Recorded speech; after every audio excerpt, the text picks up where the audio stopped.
A crush of humanity has gathered at the U.S.-Mexico border.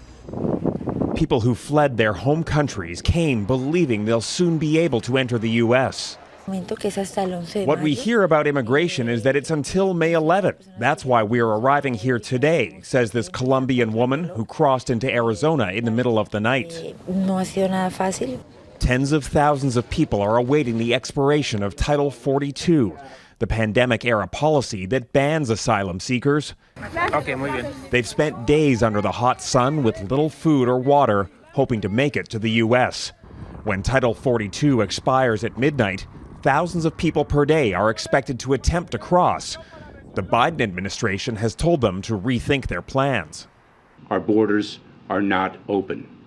People who cross our border unlawfully and without a legal basis to remain will be promptly processed and removed. At midnight, the U.S. will begin a new policy that requires migrants to first claim asylum in Mexico. The U.S. will deport anyone who is ineligible and ban them from re-entering for at least 5 years. The challenge, of course, with the asylum claims is that even under the new rule, there are still some procedural steps that DHS has to take before they can execute the removal of that individual. The coming weeks will likely see processing centers overwhelmed. The U.S. has sent soldiers, thousands of immigration officers, and legal officials to the southern border.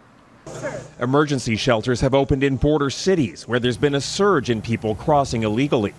These people's lives have been in danger. They've been under political oppression. They are not dangerous people. They have been in danger. But in the U.S., they will no longer find safety. The people who've made this treacherous journey for a better life now risk being deported back to the countries they fled. Jackson Proskow, Global News, Washington.